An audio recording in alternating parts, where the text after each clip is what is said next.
pequeña Isaí sigue todavía en consultas, estuvo el día de ayer, estará el día lunes. Así que queremos también por Isaí para que el Señor le dé salud. Y ahora sí, hermanos, vamos a empezar con un tema que en realidad es muy polémico, ya que toca mucho los sentimientos de algunas de las personas y esa especie de cariño, se le podría decir, o obsesión con el tema de la nación de Israel. Así que vamos a orar para que el Señor nos guíe en esta mañana y que podamos entender lo que realmente dice las Escrituras acerca de quién es el verdadero Israel o el Israel de Dios. Amén. Oremos.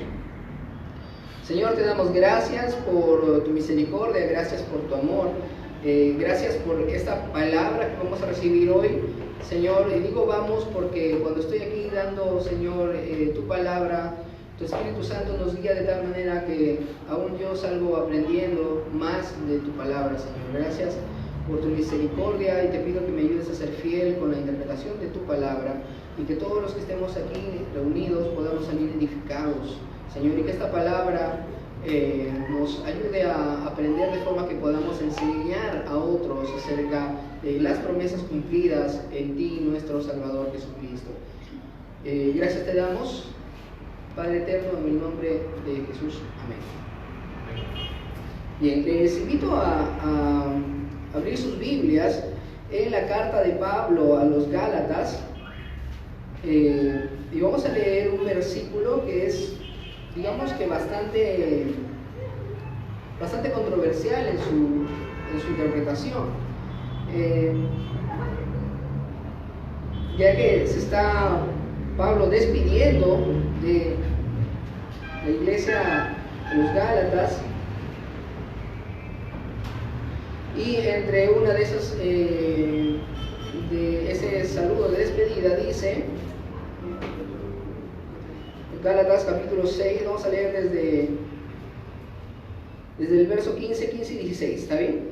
Dice: para nada cuenta estar o no estar circuncidados, lo que importa es ser parte de una nueva creación.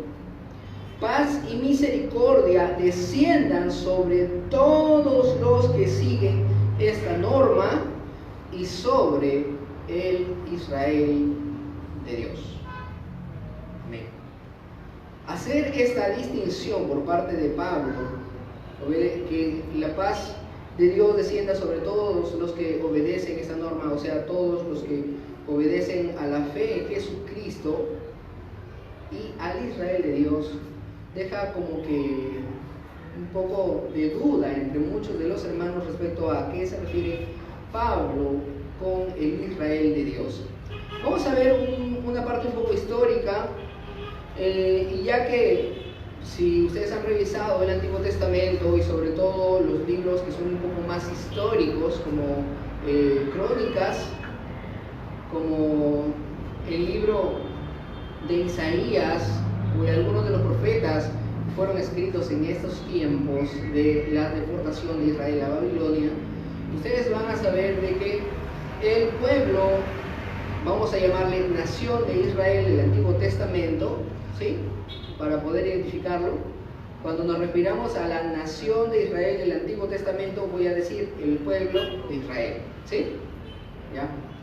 El pueblo de Israel había recibido por parte de Moisés muchos mandatos y una advertencia diciéndole, que más adelante la vamos a leer también, diciéndole que si no cumplen con esos mandatos ellos van a ser arrojados por todas las naciones y su tierra va a ser literalmente destruida.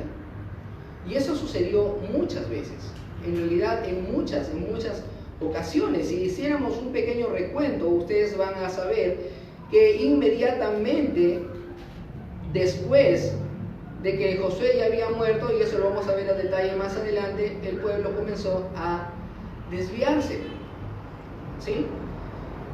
Y al cumplirse todas las maldiciones recibidas por parte del Señor, ellos, los judíos, tenían la esperanza de que su reino terrenal iba a ser restaurado.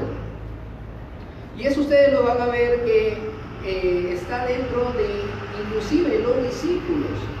En Hechos capítulo 1, verso 6, cuando el Señor ya está ascendiendo, los discípulos le hacen una última pregunta y le dice: ¿cuándo es que vas a restaurar el reino? Los discípulos no habían entendido tampoco hasta ese momento a qué se refería Jesucristo cuando hablaba del reino. El Señor bien les contesta: a ustedes no les compete saber esto, pero vendrá sobre vosotros el poder del Espíritu Santo y entonces me van a ser testigos. Todos ellos, todos los judíos esperaban que el Mesías fuera un líder militar que vendría a restaurar el reino de Jerusalén. En 1 Samuel capítulo 18, verso 7 vemos una narrativa de David viniendo de la guerra contra los filisteos cuando derrota a Goliat y hace que por fin el ejército de Israel tome valor y vaya detrás del ejército de los filisteos. Comienzan a gritar: Saúl mató a sus miles, más David mató a sus 10,000. ¿Sí? ¿Sí recuerdan ese canto, verdad? Hay una versión pentecostal de ese canto. ¿Quién no lo ha cantado de los presentes? A ver. Creo que la mayoría lo hemos cantado en algún momento. Y dado que la promesa de parte del Señor es que el Mesías vendría como descendiente de David, esperaban que este también fuera un militar que derrote a los miles y 10,000 de Roma y puedan ser restablecidos como el reino de Dios aquí en la tierra.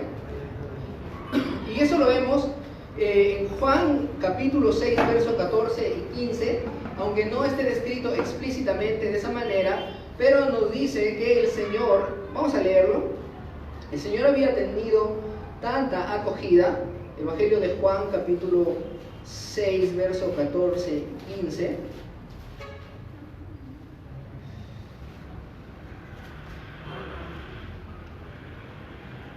Al ver la señal que Jesús había realizado, ¿cuál señal?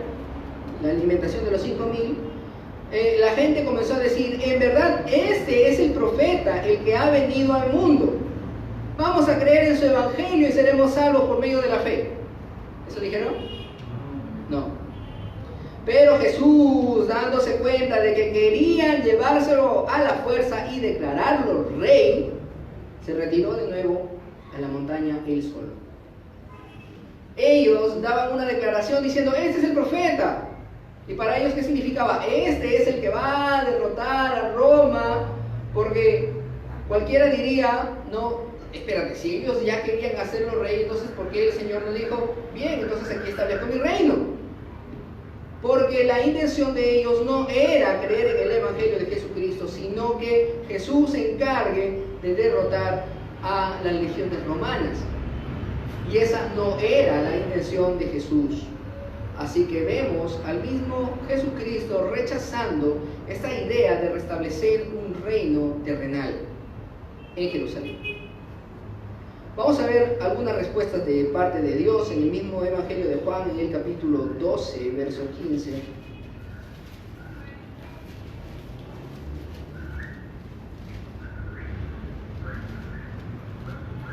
Vemos la narrativa de la entrada triunfal de Cristo, haciendo una referencia a las profecías de Isaías y también de Zacarías, diciendo: Jesús encontró un burrito, un pollino, en algunas versiones, y se montó en él, como dice las Escrituras: no temas, oh hija de Sión, mira que aquí viene tu rey montado sobre un burrito, sobre un pollino. Entonces, mientras todos esperaban un gran militar viniendo con sus ejércitos a caballo, el Señor venía humildemente en un hijo de asno, en un burrito. entra, pero dispuesto a morir en la cruz. Vemos que esa misma gente que en ese momento le gritaba, Hosana, bendito el que viene en el nombre del Señor, una semana después estaba gritando, crucifícalo, crucifíquenle. Y esto es que una semana es mucho, 5 días después, nada más, estaban gritando eso en la plaza.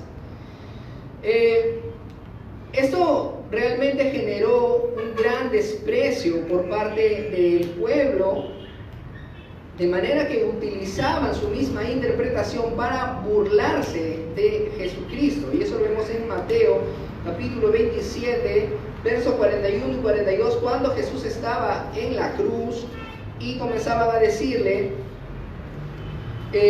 salvó a otros, pero no puede salvarse a sí mismo, y es el Rey de Israel. Que baje ahora de la cruz y así creeremos en él.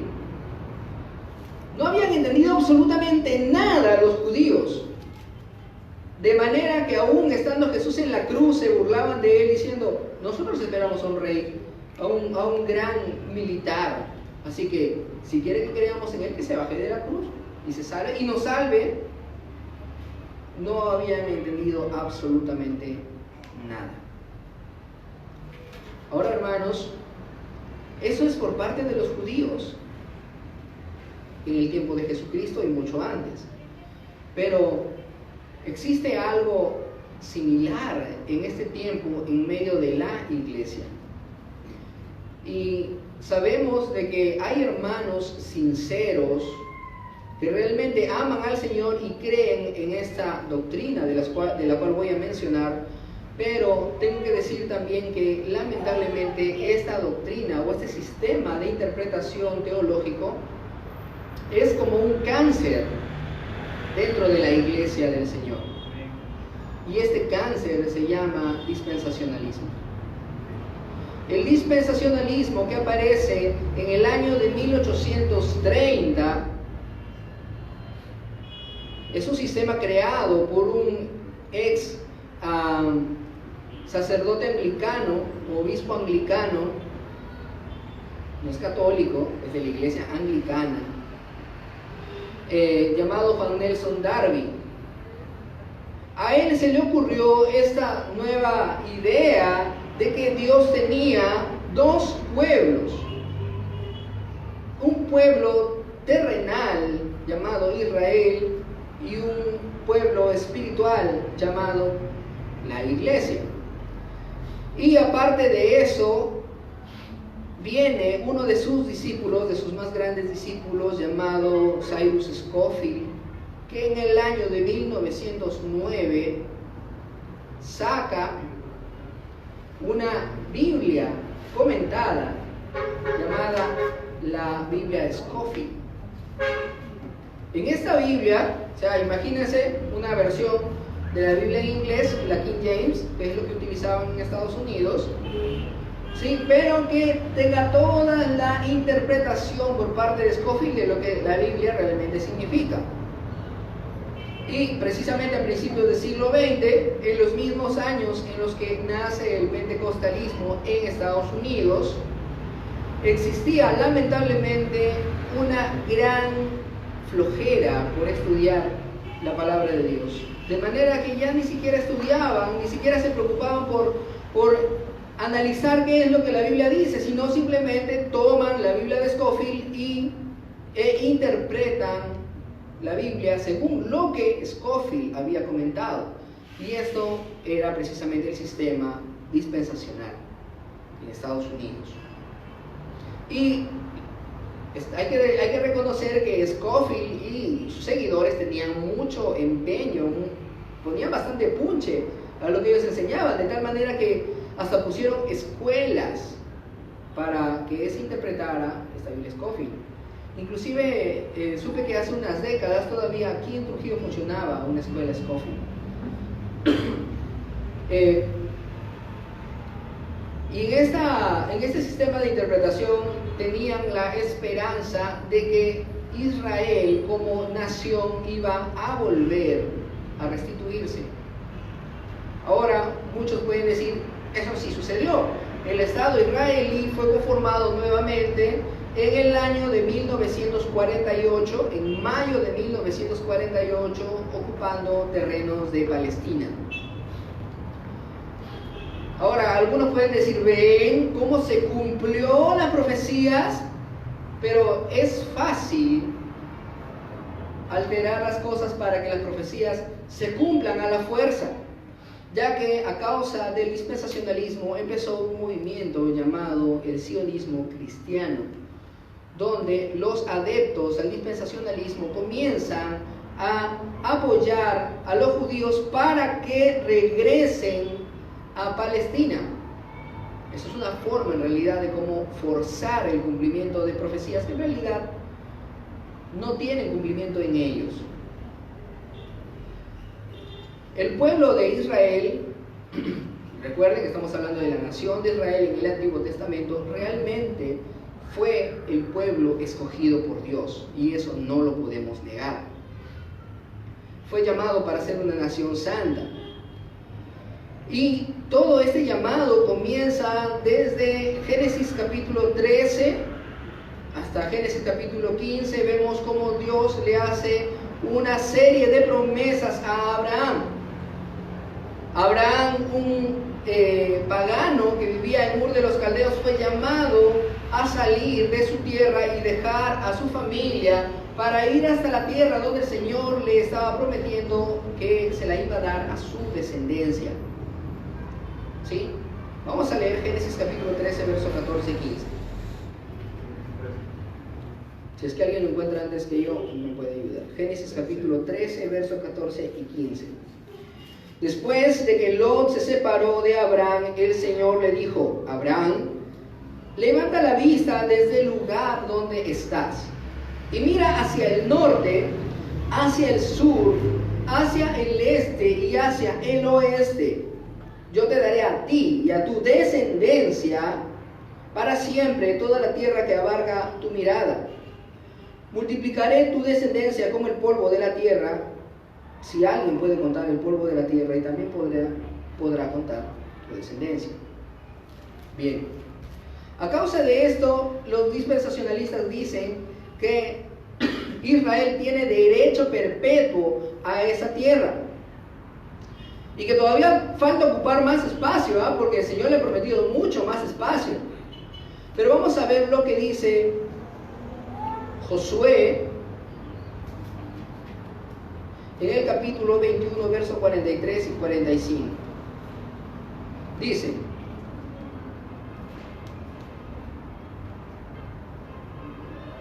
se me pegaron los ojos.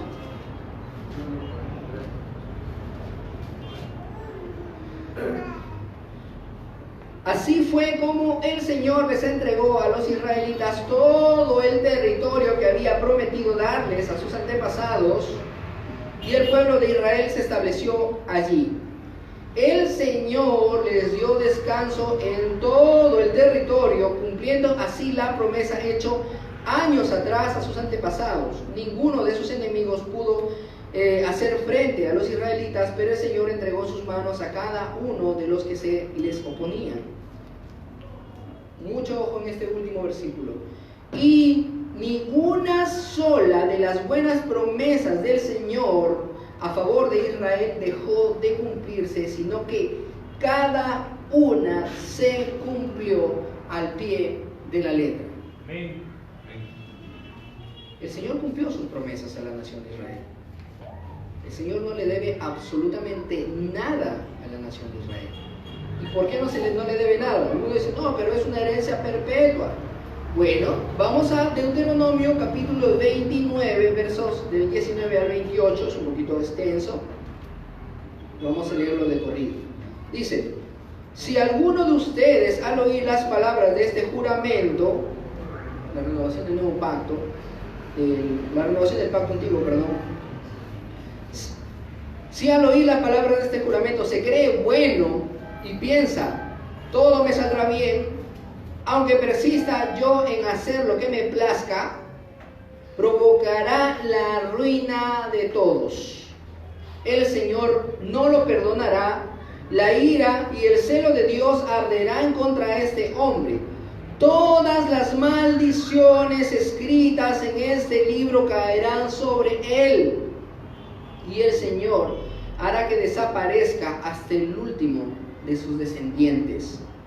El Señor lo aceptará de todas las tribus de Israel, el Señor lo apartará de todas las tribus de Israel para su desgracia, conforme a todas las maldiciones del pacto escrito en este libro de la ley. Sus hijos y las generaciones futuras y los extranjeros que vengan de países lejanos verán las calamidades y enfermedades con que el Señor habrá azotado esta tierra.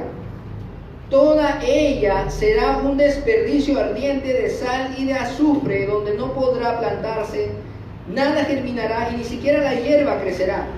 Será como cuando el Señor destruyó con su furor las ciudades de Sodoma y Gomorra, Admá y Zeboyim. Todas las naciones preguntarán: ¿por qué trató el Señor a esta tierra?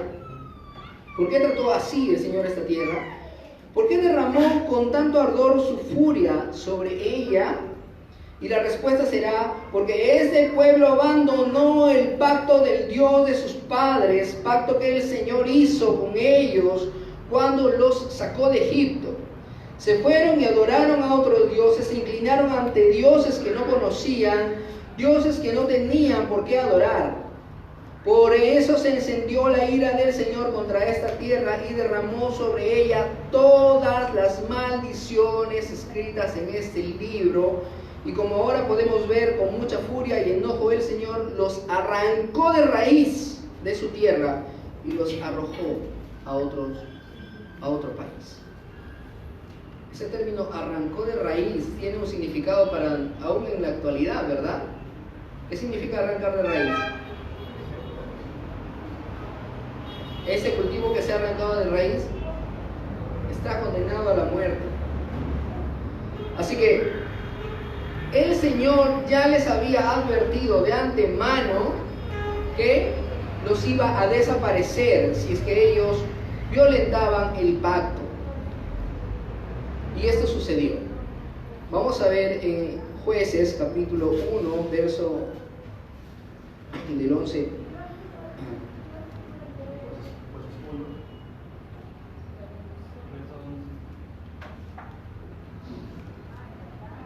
Perdón, capítulo 2, versos del 11 al 15.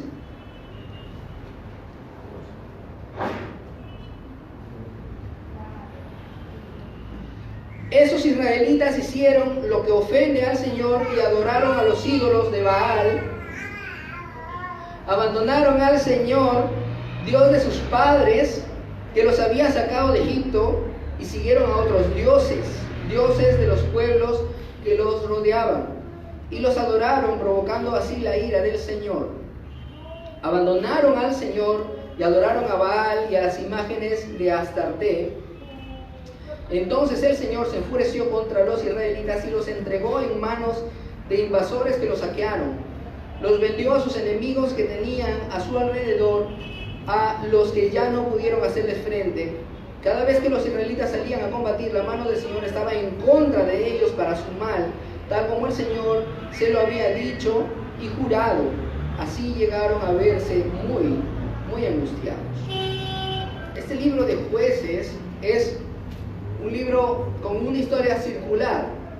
El pueblo se rebelaba, se arrepentía, el Señor los liberaba, se volvían a rebelar, se volvían a arrepentir, el Señor los volvía a liberar, y así con cada uno de los jueces que pasaron por Israel, salvándolo de los filisteos mayormente y de otros pueblos que les rodeaban. Luego ellos tuvieron una última rebeldía al principio del libro de Samuel acerca de este tema, diciendo: no queremos más jueces, queremos un rey como las otras naciones. ¿Y qué es lo que responde el Señor a Samuel, que estaba llorando triste? No te han desechado a ti, me han desechado a mí, para que yo no reine sobre ellos. Pero no te preocupes, que yo voy a poner un rey conforme a mi corazón, dijo el Señor. Y lo puso a David. Se extendió el reino nuevamente, pero David falló. Y Salomón falló. Y después de la muerte de Salomón, Roboam falló. El pueblo se dividió. 10 tribus se fueron con Jeroboam, 2 tribus se quedaron con Roboam. Y ambos bandos fallaron y siguieron fallando vez tras vez hasta que Samaria fue sitiada y saqueada por Asiria. Luego Judá fue deportada por Babilonia. Y Babilonia finalmente también sitió Asiria. Al final toda la nación de Israel fue destruida por los babilonios, luego por los persas, luego por los griegos, finalmente esclavizado por los romanos.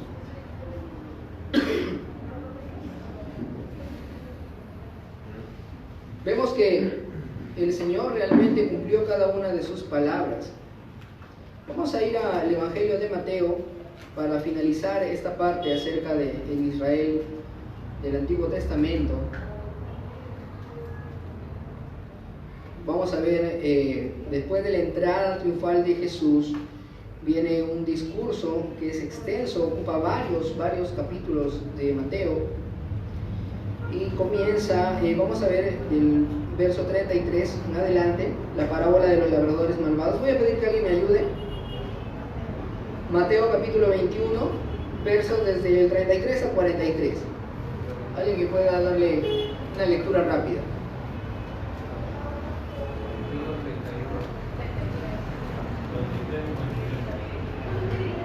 ¿Mirla? Al 43. Ahora escuchen otra historia. Cierto propietario plantó un viñedo, lo cercó con un muro, cavó un hoyo para extraer el jugo de las uvas y construyó una torre de vigilancia. Luego les alquiló el viñedo a unos agricultores arrendatarios y se mudó a otro país. Llegando el tiempo de la cosecha de la uva, envió a sus siervos para recoger su parte de la cosecha. Pero los agricultores agarraron a los siervos, golpearon a uno, mataron a otro y apedrearon a un tercero. Entonces el dueño de la tierra envió a un grupo más numeroso de siervos para recoger lo que era suyo, pero el resultado fue el mismo. Finalmente, el dueño envió a su propio hijo, porque pensó, sin duda respetarán a mi hijo. Sin embargo, cuando los agricultores vieron que venía el hijo, se dijeron unos a otros: aquí viene el heredero de esta propiedad. Vamos, matémoslo y nos quedaremos con la propiedad. Entonces lo agarraron, lo arrastraron fuera del viñedo y lo asesinaron. Jesús preguntó: cuando el dueño del viñedo regrese, ¿qué les parece que hará con esos agricultores?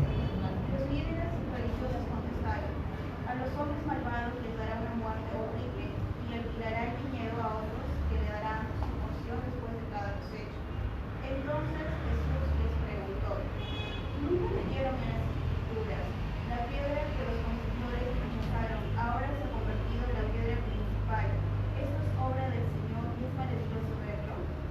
Les digo que a ustedes se les quitará el reino de Dios y se le dará a una nación que producirá el fruto esperado. Cualquiera que tropiece con esa piedra será pedazos, y la piedra aplastará a quienes les caiga encima. Cuando los principales sacerdotes y los fariseos oyeron esta palabra, se dieron cuenta de que contaba esta historia en contra de ellos, pues ellos eran los agricultores malvados. Querían arrestarlo, pero tenían miedo de las actitudes que consideraban que Jesús era un profeta. Amén.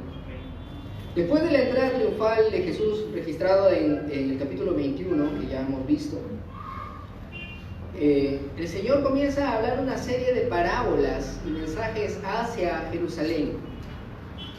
Desde el verso 18 van a ver cómo maldice la higuera como un símbolo de cómo estaba maldiciendo, cómo iba a maldecir a Jerusalén y se iba a secar esta higuera. Luego viene esa parábola que acaba de leer Mirla, donde el Señor les declara: ustedes ni siquiera son dueños de este terreno, es mío, yo se los he alquilado, esperando fruto de ellos, de ustedes, y no lo he encontrado, así como no encontró fruto en la higuera. Y les dijo que iba a ser destruida y dada a otros. Pero no estaba hablando en realidad en términos únicamente de tierra, sino en términos de la potestad de ser hechos o ser llamados como el pueblo de Dios. Y más adelante sigue la parábola del banquete de bodas. Sigue hablando el Señor acerca de cómo iba a castigar a aquellos que ni siquiera estaban aceptando la invitación del Señor a ser parte de su fiesta. Y vamos a ver en el capítulo 23, versos 37 y 38, la última maldición que el Señor ya les tenía lista. Que no es como uno esperaría diciéndole que con enojo maldices a alguien, no. El Señor lo dijo realmente con tristeza, diciéndole: Jerusalén, Jerusalén, que matas a los profetas y apedreas a los que se te envían. ¿Cuántas veces quise reunir a tus hijos como reúne la gallina a sus pollitos debajo de sus alas, pero no quisiste? Pues bien, la casa de ustedes va a quedar abandonada. En otras versiones dice, va a quedar desolada. Y les advierto que ya no volverán a verme hasta que digan: bendito el que viene en el nombre del Señor. Algunos dicen: ese es el momento de la entrada triunfal. La entrada triunfal ya pasó. Eso ha sido hace 2 capítulos. El Señor estaba anunciando un juicio destructor contra la nación de Israel. Y eso se ejecutó en el año 70 después de Cristo, cuando el ejército romano, en manos del hijo del emperador Vespasiano, Tito, destruyó Jerusalén por completo. Y aunque algunos consideran y dicen que el comandante del ejército, en este caso Tito, había encargado de que no sea destruido el templo, fue destruido y se cumplió todas las palabras que el Señor anunciaba desde Mateo 21 hasta Mateo 24, 25, diciéndole que de ese templo que ellos estaban viendo no iba a quedar piedra sobre piedra sin que sea derribada. Y el Señor completamente asoló a la nación de Israel y terminó sus tratos con ellos. No hay más trato futuro con la nación de Israel, no la hay, porque el Señor cumplió todas sus promesas que hizo. En Josué ya lo hemos leído. Él no faltó a ninguna de sus promesas y también cumplió con las promesas de juicio que les había anunciado desde Moisés. Ahora, como segundo punto ya, el primer punto era hablar acerca de Israel étnico, se podría decir. El segundo punto, vamos a hablar entonces de Jesús como el verdadero Israel. Jesús, ustedes van a decir: espérate, pero Israel era un pueblo. Jesús. Vamos a ver algunos versículos. Colosenses capítulo 2, versos 16 al 17.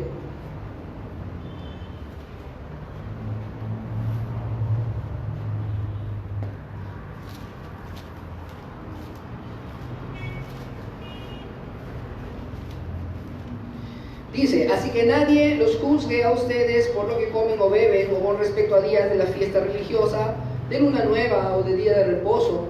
Todo esto era una sombra de las cosas que están por venir. La realidad se halla en Cristo. Pablo comienza a decir aquí a los colosenses de que Cristo es la realidad de lo que antes en el Antiguo Testamento se anunciaba por medio de cada una de las fiestas. Podríamos decir en términos de resumen, la Pascua estaba señalando a Cristo que iba a darnos la verdadera libertad del pecado. La expiación, la fiesta de la expiación que se hacía una vez al año, Cristo era nuestra expiación. La fiesta de los tabernáculos, que hasta ahora hay quienes quieren celebrarlo, era una representación de Cristo que vendría a ser morada en medio de nosotros. Todas, absolutamente todas las fiestas y celebraciones del Antiguo Testamento eran cumplidas en Cristo. Amén. Jesús, según Pablo también, Él es la simiente de Abraham. Vamos a leer Gálatas capítulo 3, verso 16.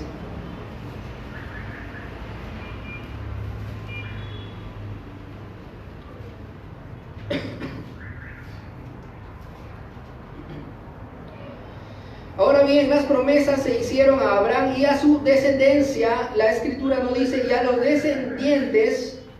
En las versiones que ustedes tienen dice, en alguna de esas versiones dice a la simiente, no dice las simientes. Gálatas 3:16. Como refiriéndose a muchos, sino ya a su descendencia, dando a entender uno solo que es Cristo. Pablo estaba afirmando, cuando le dicen a Abraham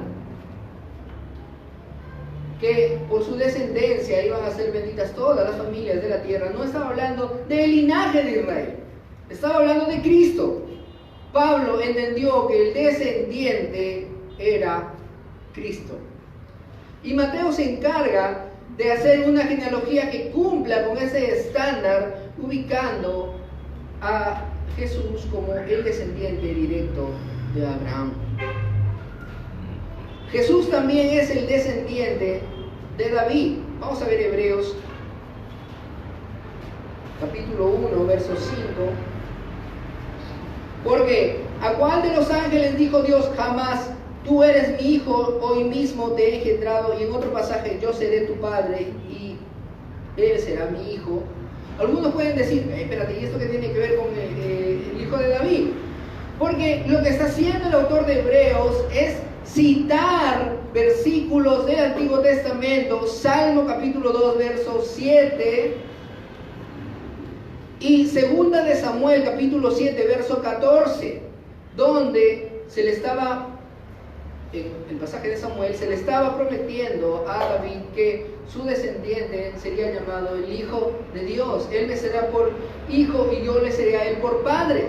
Y el autor de Hebreos dice, no estaba hablando aquí de Salomón, estaba hablando de Jesús. Sé que algunos van a leer el capítulo y van a decir, no encuentro el nombre de Salomón por ningún lado. Pero se entiende en la referencia que está dando. Esta promesa se cumple en Jesús. Jesús es el descendiente de David. Segunda a los Corintios, capítulo 1, verso 20, dice que en Jesús todas las promesas del Señor son sí. Entendiendo de que todas las promesas que el Señor había hecho estaban cumplidas en Jesucristo. Vamos a ver ahora dos pasajes más en el libro de los Hechos. Vamos a ver la interpretación misma de los apóstoles. Ya habíamos dicho anteriormente que los apóstoles, cuando Jesús se iba, todavía les quedaba dudas acerca de qué consistía el reino. Ellos esperaban la restauración del reino de Israel y en lugar de eso vino destrucción. En el capítulo 2, después de Pentecostés, cuando Pedro comienza a hacer su primer sermón delante de la multitud, dice, en realidad lo que pasa, de que todos estaban hablando en otros idiomas, en otros dialectos, es lo que anunció el profeta Joel. Sucederá que en los últimos días, dice Dios, derramaré mi espíritu sobre toda carne. Los hijos y las hijas de ustedes van a profetizar, tendrán visiones los jóvenes y sueños los ancianos. En estos días derramaré mi espíritu aún sobre mis siervos y siervas y profetizarán. Arriba en el cielo y abajo en la tierra mostraré prodigios, sangre, fuego y nubes de humo. El sol se convertirá en tinieblas y la luna en sangre antes que llegue el día del Señor, día grande y esplendoroso, y todo el que invoque el nombre del Señor será salvo. Citando a Joel capítulo 2 versos del 28 al 32, donde el Señor anunciaba que vendría su día, el día del Señor. Y ese día sería de juicio, pero también de la llenura del Espíritu Santo, los cuales los judíos no conocían ni entendían en ese tiempo. Y Pedro está diciendo eso, se está cumpliendo aquí, delante de sus ojos. No es para un futuro con la nación de Israel. No es para los 7 años de tribulación, cuando el sol se oscurezca y la luna se convierte en sangre. No es para ese tiempo, sino es el anuncio de que el Señor vendría en juicio, y sucedió en el 70 después de Cristo, y el Espíritu Santo fue ya derramado desde el Pentecostés y se sigue derramando sobre cada uno de sus escogidos aún en la actualidad, pero es una promesa para la iglesia. Vamos a verlo más adelante. Pero antes un pasaje más, ahí mismo en Hechos, pero en el capítulo 15.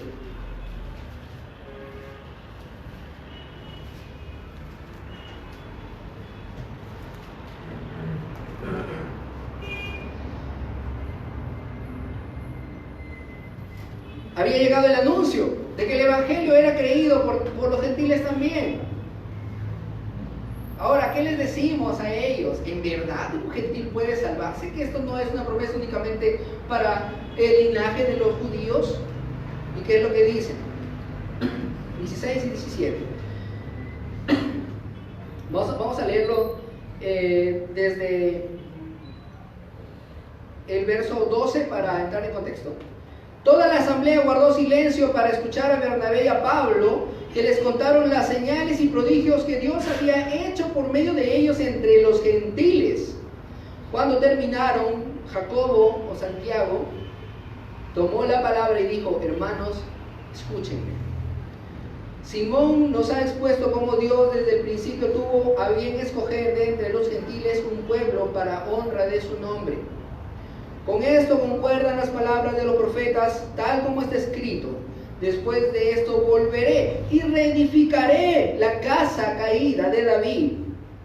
Reedificaré sus ruinas y las restauraré, para que busque al Señor el resto de la humanidad, todas las naciones que llevan mi nombre. Así dice el Señor, que hace estas cosas conocidas desde tiempos inmemorables, desde tiempos antiguos. El Señor había prometido restaurar la casa de David, y eso se estaba cumpliendo con la extensión del reino a través de los apóstoles. Como punto final, la iglesia es el Israel de Dios. Ustedes van a decir de repente: espérate, me acabo de decir que Jesús es el Israel de Dios y ahora me dices que la iglesia es el Israel de Dios. Vamos a verlo con calma.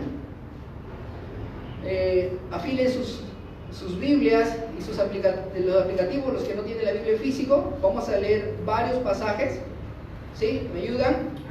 ¿Quién dice? Yo. Primera de Pedro, capítulo 2, versos 9 y 10. ¿Quién dice yo? Voy a seguir dictando. Anexita. Romanos capítulo 2, versos 28 y 29. Mirla. Romanos capítulo 9, versos 6 al 8. Luchito. Y Mateo capítulo 2, verso 43, lo lee Anita. Vamos a empezar con Primera de Pedro. Primera de Pedro 2:10. Antes no tenían identidad como pueblo, ahora son pueblo de Dios. Antes no recibieron misericordia, ahora han recibido la misericordia de Dios. Hasta el 10. Primera de Pedro 2:10. 9 y 10. Era perfecto por 9.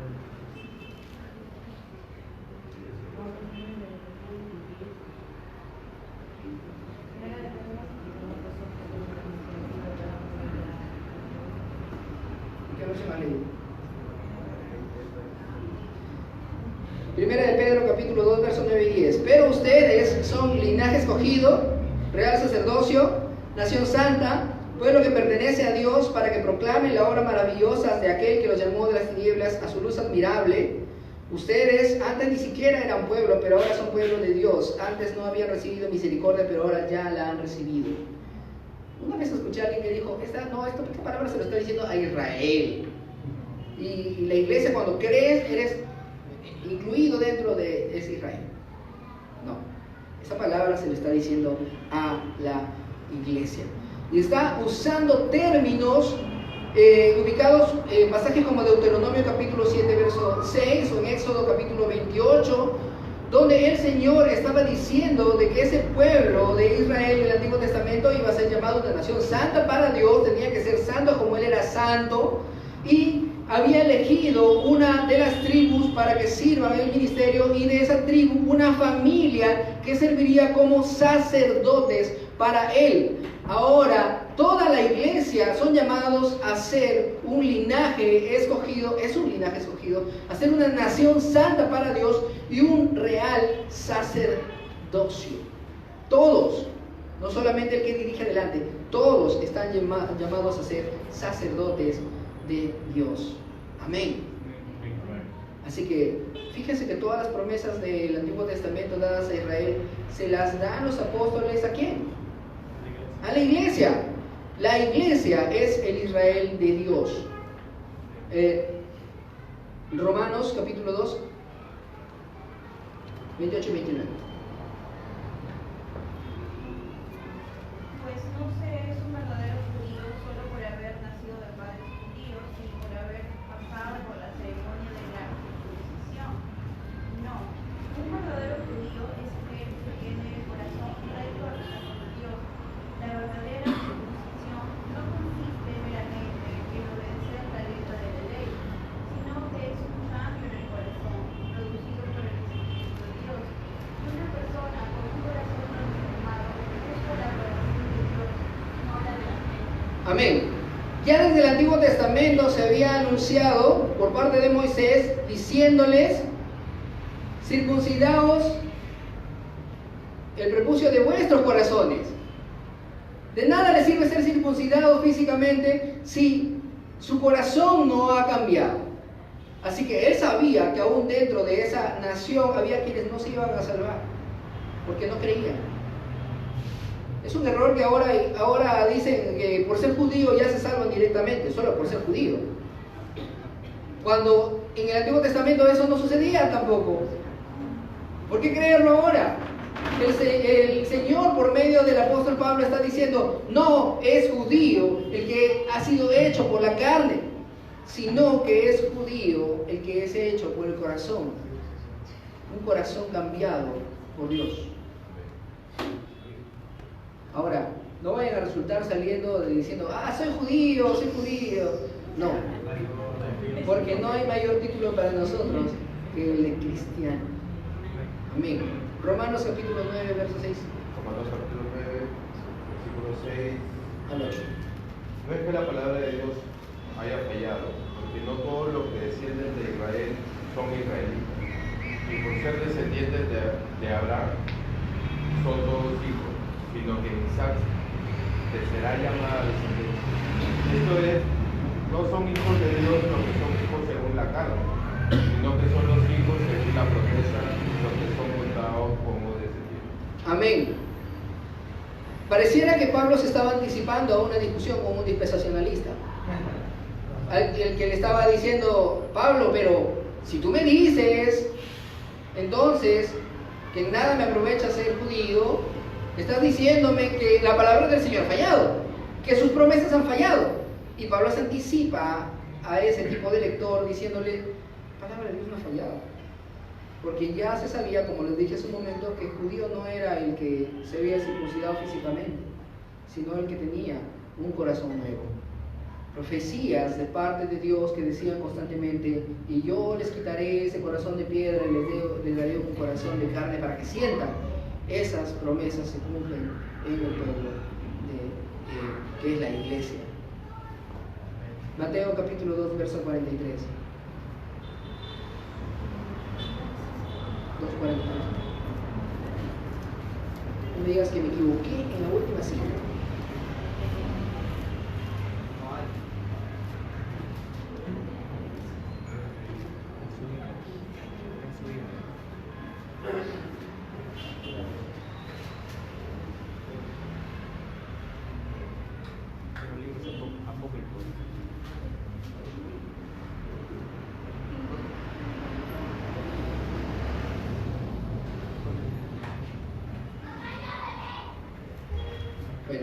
omitir Mateo. Hermanos, en realidad me he pasado mucho del tiempo. Pero de este tema podríamos seguir citando y citando y citando más versículos. Hace como 2 años, el pastor hizo también este sermón que duró más de 1 hora.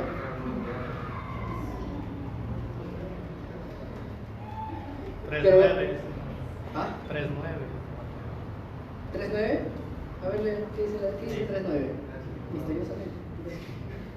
Y no penséis decir dentro de vosotros mismos, Abraham tenemos por padre, porque yo digo que Dios puede levantar hijos a Abraham aún de estas piedras. Es una buena referencia, aunque no era la que iba a usar. Pero como les dije hace un momento, podemos sacar un montón de versículos donde vamos a tener constantes referencias acerca de que realmente la iglesia es el Israel de Dios. Pero quiero que algo quede